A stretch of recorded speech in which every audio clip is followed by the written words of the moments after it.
વિદ્યાર્થી મિત્રો, ગણિતમાં પ્રકરણ 5 રેખા અને ખૂણા એમાં આપણે છેલ્લે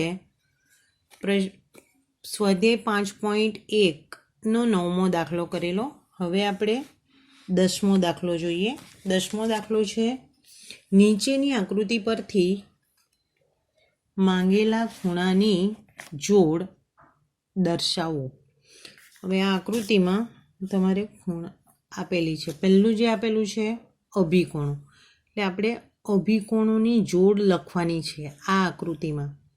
તો પહેલાં તો અભિકોણો આપણે યાદ કરી લેવા પડે. તો અભિકોણો એટલે તો પરસ્પર બે છેદતી રેખાઓથી બનતા સમસમયના ખૂણા, બરાબર. તો હવે આપણે પહેલાં તો આ 1 અને એની સામેનો ખૂણો 4, એટલે ખૂણો 1 અને 4 તમને આ તમારી ટેક્સ્ટબુકની આકૃતિમાં પણ તમે જોઈ શકો. આ 1 અને આ 4 સમસમયના ખૂણા. એક જોડ એ થઈ. બીજી જોડ આ ખૂણો 5 અને 5ની સામેનો ખૂણો આ આખો છે. એમાં આપણે જોઈએ તો સરવાળો કરવો પડે. આ રીતે આખો ખૂણો છે. 5ની જે સામે છે આ 5 છે, તો એની સામે આ આખો ખૂણો છે, આટલેથી આટલો. અને એ ખૂણો એટલે 2 અને 3નો સરવાળો, એટલે ખૂણો 5 અને ખૂણો 2 વત્તા ખૂણો 3. અહીંયા પણ મેં આ રીતે બતાવેલું છે. આ 2 અને 3 અને આ આખો 5નો ખૂણો, એટલે એની સામેનો આ આખો ખૂણો 2 અને 3. એનું એક નામ આપેલું નથી, એટલે આ આખો ખૂણો 2 વત્તા 3. ચાલો, બીજો રૈખિક જોડના ખૂણા. રૈખિક જોડના ખૂણા તેને યાદ કરીએ. કોને કહેવાય રૈખિક જોડના ખૂણા?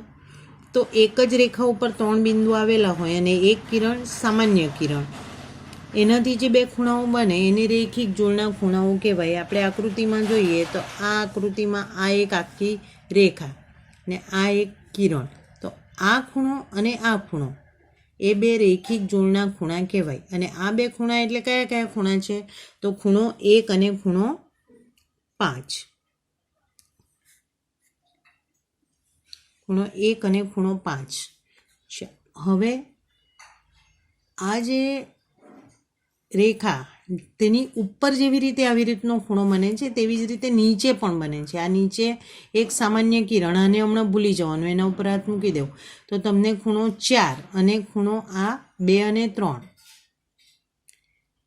4 અને આમાં જે 2 અને 3 આખો બતાવેલો છે તે, એટલે ખૂણો 4 અને ખૂણો 2 વત્તા 3, બરાબર. હવે આ બાજુ જોઈએ તો આ બાજુ ખૂણો આ એક રેખા છે આપણી, અને જોઈએ, અને તેનું આ એક ભુજ સામાન્ય ભુજ, બરાબર. બીજું બધું ભૂલી જાઓ આ રેખા. તો અહીંયા આપણને કયો ખૂણો મળવાનો? 1 અહીંયા, અને બીજો ખૂણો તે આ આખો 2 અને 3, 2 અને 3નો સરવાળો, એટલે ખૂણો 1 અને ખૂણો 2 વત્તા 3. અને ઉપરની તરફ જોઈએ તો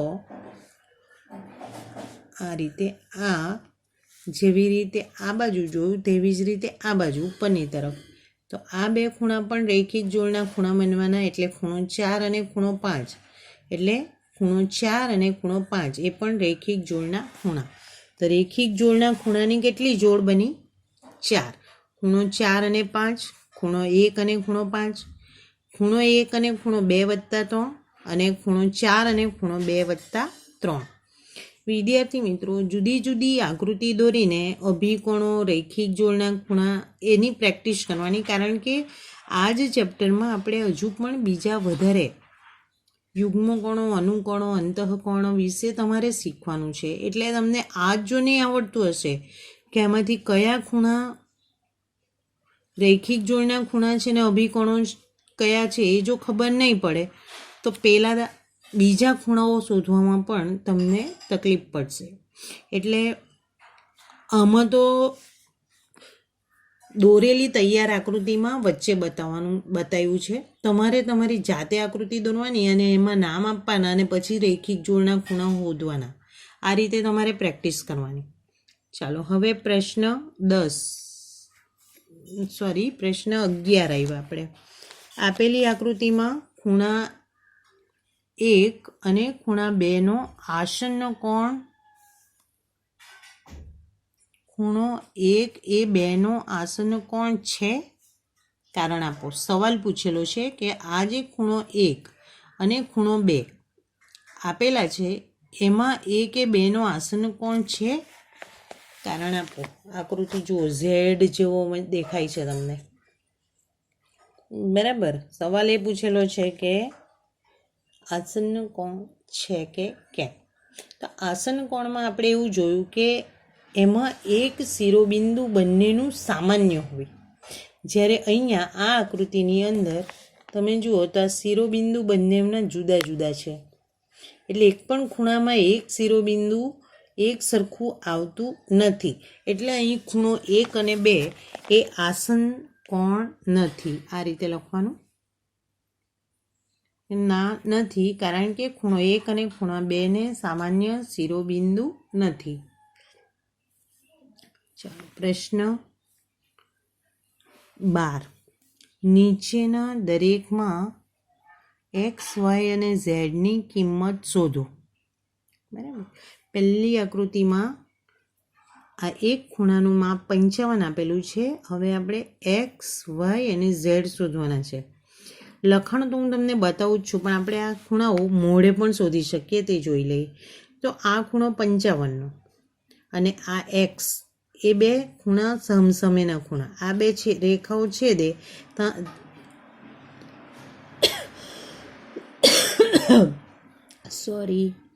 ચાર ખૂણાઓ બને. 1, 2, 3 અને 4. એ ચાર ખૂણાઓમાં 55 અને x એ સમસમેના ખૂણા છે. તેવી જ રીતે y અને z એ સમસમેના ખૂણા, અને સમસમેના ખૂણાઓને અભિકોણ કહેવાય, અને અભિકોણના માપ સરખા હોય. તો આ જો 55 હોય તો x કેટલો થવાનો? 55, કારણ કે અભિકોણ છે. બરાબર. હવે આપણે આ બેની વાત કરીએ. તો હું આના ઉપર પેન્સિલ મૂકી દઉં. તો આ જે ખૂણો બન્યો ઉપરના, આટલી જે આકૃતિ રચાય, એ શાના ખૂણા બનવાના? તો રેખિક જોડના ખૂણા. બરાબર ને? હવે રેખિક જોડના ખૂણાનો સરવાળો 180 થાય. તેમાં આપણે x હોય તો 55, તો y કેટલો થવાનો? તો 180 ઓછા 55. હવે એ બાદબાકી કરીને જવાબ લાવવાનો, તેટલો જ ખૂણો z, કારણ કે એ પાછા અભિકોણની જોડ સમસમેના ખૂણા. બરાબર. ચાલો લખાણ કેવી રીતે લખવાનું છે તે જોઈ લો.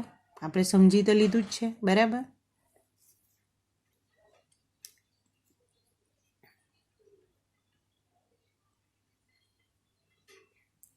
y બરાબર 125, 180 ઓછા 55 એટલે બરાબર આ રીતે.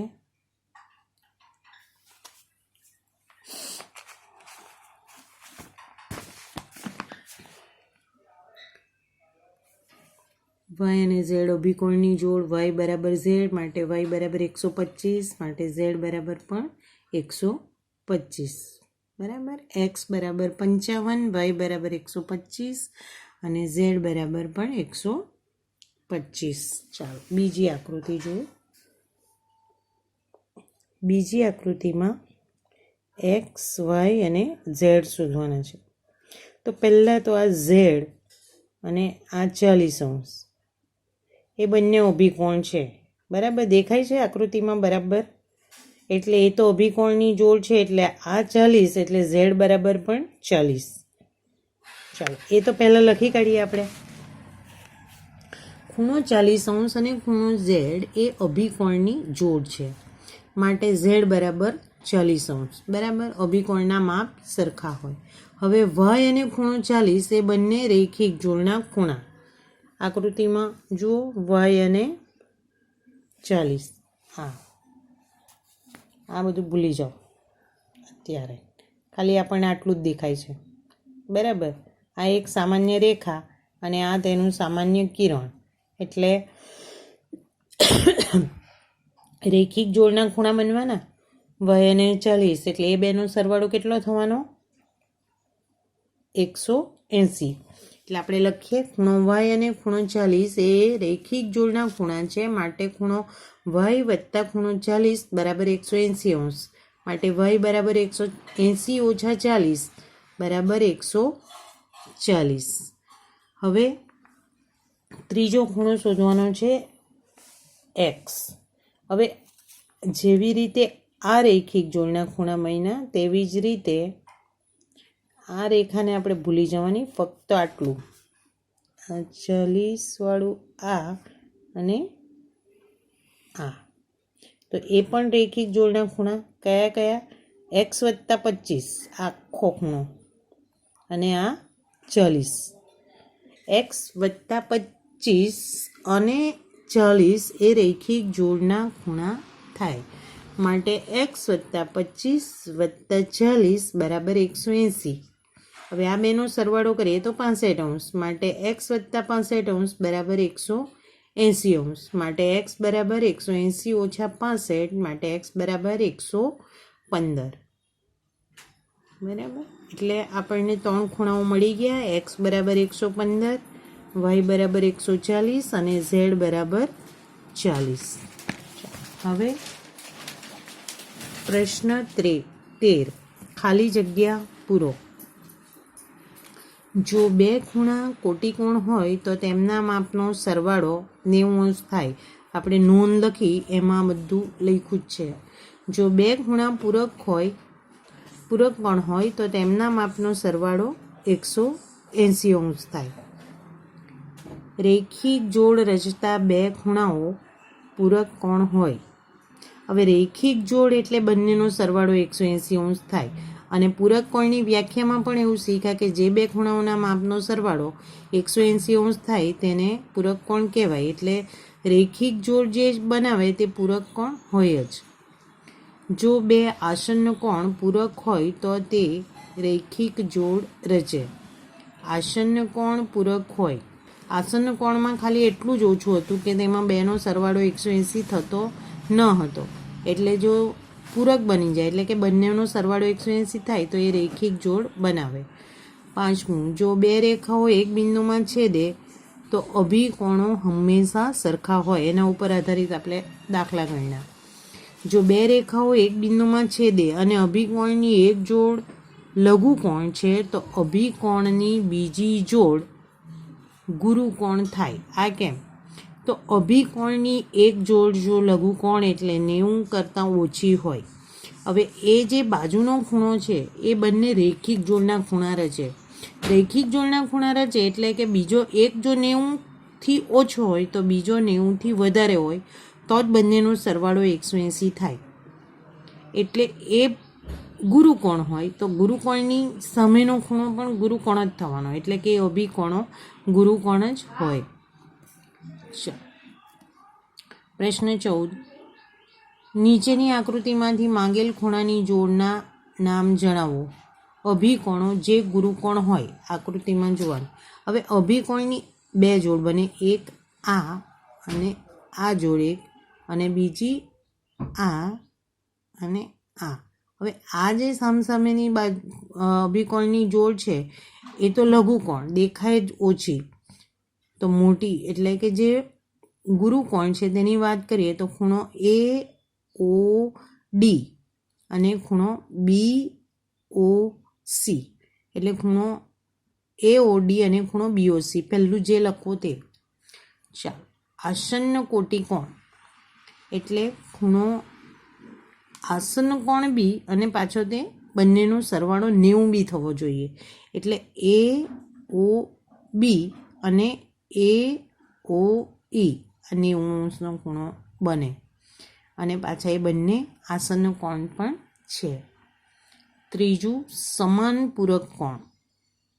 એટલે સમાન પૂરક કોણ એટલે 90-90ના, તો જ બંનેનો સરવાળો 180 થાય ને બંને સરખા 90-90. એટલે ખૂણો EOB અને ખૂણો EOD એને તમે BOE અને EOD એવું પણ લખી શકો. આ તો તમને ખ્યાલ હશે જ કે ખૂણાને આપણે 3 બિંદુઓ વડે દર્શાવીએ છીએ. 3 બિંદુઓ વડે જ્યારે દર્શાવીએ ત્યારે જે ખૂણો બને છે, જે બિંદુ આગળ ખૂણો રચે તે વચ્ચે આવવું જોઈએ અને તમે પહેલાં અને પછી કરી શકો. મતલબ BOE એ જ ખૂણો EOB છે. આટલું તો તમને ખબર જ હશે. ચાલો હવે અસમાન પૂરક કોણ. અસમાન એટલે 90 નથી, એક 90 કરતાં વધારે ને એક 90 કરતાં ઓછો.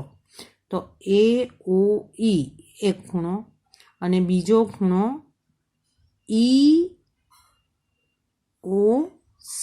તો એ પૂરક કોણ બને. બંનેનો સરવાળો 180 થાય. પાંચમું આસન્ન કોણ જે રૈખિક જોડ રચતા નથી. આ તમારા માટે રાખેલું છે, જાતે કરવાનું. આસન્ન કોણ એટલે BOA અને ખૂણો AOE. તે સિવાયનો બીજો પણ અહીંયા આસન્ન કોણ બને છે, જે તમારે જાતે લખવાનો છે. આકૃતિમાં દેખાય છે. હા, ચાલો હવે રેખાઓની જોડ વિશે અને બીજા નવા ખૂણાઓ વિશે આપણે જોવાનું છે. તે સમજવા માટે તમારે આગલું થોડુંક યાદ કરવાનું છે. આપણે કોઈ એક બિંદુ મૂકીએ અને તેમાંથી આપણે રેખા પસાર થાય એવી રેખા દોરવાની હોય તો આપણને કેટલી રેખા મળે? તો એક બિંદુમાંથી આપણને અસંખ્ય રેખા મળે. આ રીતે આ એક બિંદુ છે અને તેમાંથી મેં આ રેખા દોરી તો અસંખ્ય રેખા દોરાઈ. આ તો ઓછી દોરી, હજુ બી દોરાઈ. એટલે એક બિંદુમાંથી અસંખ્ય રેખા પસાર થાય. બીજી રીતે લખવું હોય તો એ રીતે પણ લખાય. હવે બે બિંદુઓ આપેલા હોય તો બે બિંદુઓમાંથી એક અને માત્ર એક જ રેખા પસાર થાય. આ બે બિંદુ આપેલા છે, આ બે. હવે એમાંથી પસાર થતી રેખા દોરવી હોય ને તો આ એક જ દોરાય. આના સિવાય કોઈ બી રેખા દોરી નહીં શકાય. દોરવા તમે પ્રયત્ન કરજો, ગમે તેટલો પ્રયત્ન કરશો, આ એક જ રેખા દોરાય. એટલે બે બિંદુમાંથી એક અને માત્ર એક જ રેખા પસાર થાય. બે રેખાઓ એક અને માત્ર એક જ બિંદુમાં છેદે. બે રેખાઓ જ્યારે છેદતી હોય ત્યારે તે એક જ બિંદુમાં છેદે. એ પણ મેં આ આકૃતિમાં બતાવ્યું છે. આ બે રેખા છે એ એક જ બિંદુમાં છેદે, એનાથી વધારે બિંદુમાં છેદી શકે નહીં. બે રેખાની વાત કરીએ આપણે. તો હવે આટલું તો તમે આગળ શીખી ગયેલા છે. હવે આપણે શીખવાનું છે બે રેખાઓ ને તેને કોઈ એક છેદિકા છેદે. આ મેં આકૃતિ એક બતાવેલી છે. આ બે રેખા છે અને તેને કોઈ એક રેખા છેદે છે. તો જ્યારે આ બે રેખાને કોઈ એક રેખા છેદે ને તો તે બે બિંદુમાં છેદે. આ P અને Q બતાવેલા છે. અને તે વખતે 8 ખૂણા બને. 1 2 3 4 5 6 7 અને 8. P આગળ 4 ખૂણા અને Q આગળ 4 ખૂણા. લખવા માટે જોઈ લેવું. બે રેખાઓને કોઈ એક છેદિકા બે ભિન્ન બિંદુઓમાં છેદે તો કુલ 8 ખૂણા બને. બે રેખાઓને બે ભિન્ન બિંદુઓમાં છેદતી રેખાને છેદિકા કહેવાય. એટલે અહીંયા A અને B એ બે રેખાને આ L રેખા છેદે છે, તો આ L ને આ A અને Bની છેદિકા કહેવાય. બરાબર? અહીંયા મેં લખેલું છે, જુઓ, આ છેદિકા કહેવાય. અને 8 ખૂણા પણ મેં આકૃતિમાં દર્શાવેલા છે.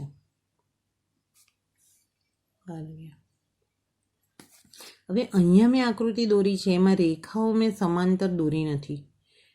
હવે જો બે સમાંતર રેખાઓ દોરવામાં આવે તો એનાથી બનતા જે ખૂણાઓ છે એની આપણે આ ચેપ્ટરમાં ચર્ચા કરવાની છે, અથવા તો એને અનુરૂપ આપણે દાખલા ગણવાના છે. તો પહેલાં તો સમાંતર રેખા કોને કહેવાય? તો સમાંતર રેખા એટલે આ બે રેખા છે ધારો કે, તો તમે એને ગમે એટલી લંબાવો ને તો પણ એકબીજાને છેદતી નથી. તેને સમાંતર રેખા કહેવાય. હવે આ બે રેખાઓ આપણને એકબીજાને છેદતી હોય એવું દેખાતું નથી, પણ તમે એને લંબાવો બે બાજુ, બંને રેખાને, તો એવી કોઈ એક જગ્યાએ આ રેખા છેદશે એટલે આ ને આ રેખા એ સમાંતર રેખા નથી, પણ આ ને આ રેખા એ સમાંતર રેખાઓ છે. તમારી નોટબુકની આ બે રેખાઓ છે એ સમાંતર રેખાઓ છે. તમે ગમે એટલી લંબાવો એકબીજીને છેદતી નથી, એટલે એને સમાંતર રેખાઓ કહેવાય. હવે આ બે સમાંતર રેખાઓને કોઈ એક છેદિકા છેદે તો એનાથી જે 8 ખૂણાઓ બને છે એ 8 ખૂણાઓના નામથી આપણે એને શીખવાના છે. તો પહેલાં તો આપણે આકૃતિમાં સમજીએ, પછી હું તમને લખાણ બતાવું છું. આપણે યાદ કઈ રીતે રાખવાનું તે હું બતાવું છું. તો દાખલા તરીકે પહેલાં આપણને અનુકોણની જોડ. હવે અનુકોણ કેવી રીતે શોધવાના? તો આ પી બિંદુ આગળ આ બાજુ ને આ બાજુ આમ બે ભાગ પડે, તો આપણે આ બાજુની વાત કરીએ તો આ 1 અને 1ની સાથે 8 ઉપરનો આની ઉપરનો, બે રેખાની ઉપરનાની સાથે ઉપરનાની જોડી બનાવવાની. એટલે પહેલી જોડી 1 અને 8, બીજી જોડી નીચેનાની સાથે નીચેનો, એટલે આ 4 અને 7.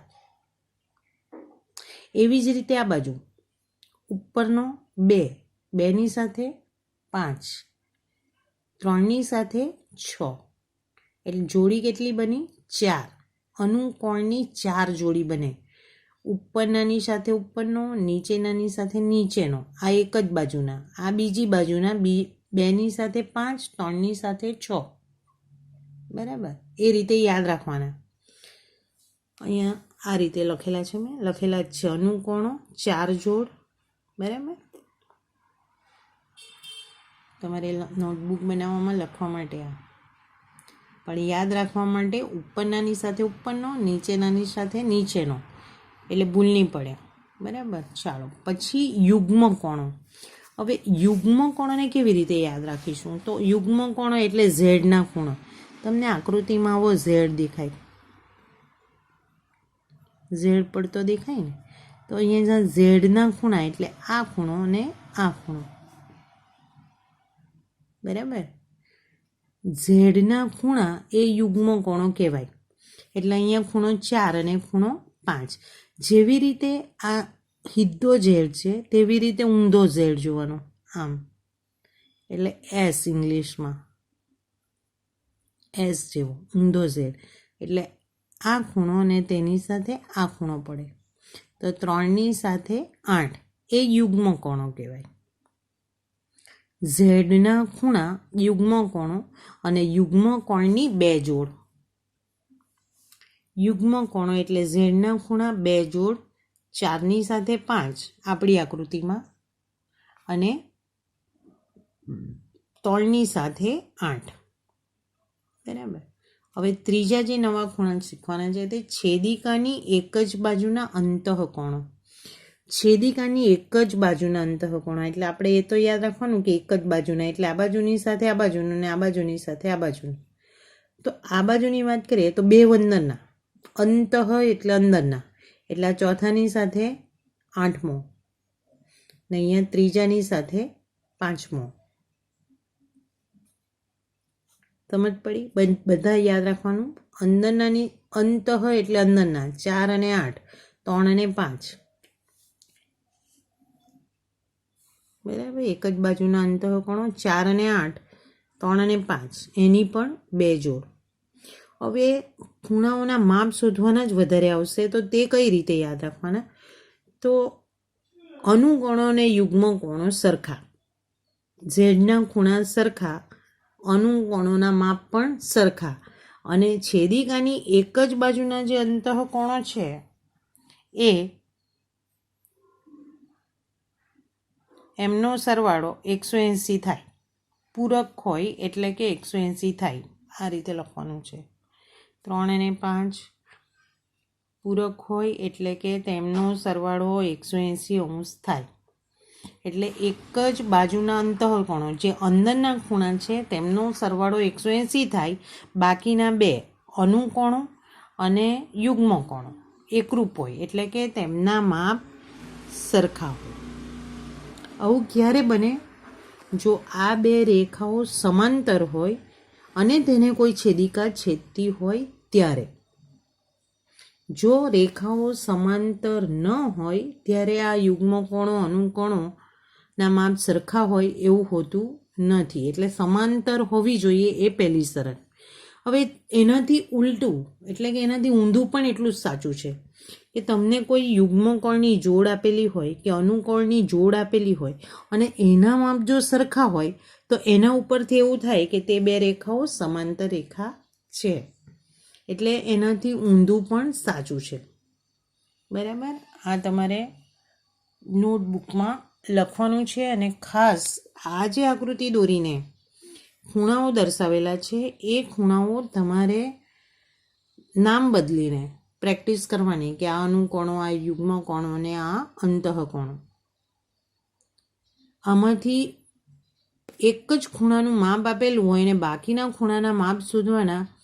4 માર્કમાં કે 5 માર્કનો દાખલો પૂછાય અને એકદમ ઇઝી છે. આ જો આવડતું હોય તો લખવાનું લાંબુ દેખાય એટલે દાખલો લાંબો દેખાય, પણ એકદમ આ જો આવડતું હશે તો ઇઝી છે. કારણ કે માપ હરખા હોય કે કાં તો સરવાળો 180 હોય. આ બે જ વસ્તુ યાદ રાખવાની છે. એટલે ખાસ પ્રેક્ટિસ કરજો. એમાં જો તમને ખૂણા શોધતા નહીં આવડે, ખૂણા લખતા નહીં આવડે તો આ દાખલો નહીં આવડે. હવે આને જ આપણે 3 અક્ષર વડે પણ દર્શાવી શકીએ. એ આપણે નવા વિડીયોમાં જોઈશું.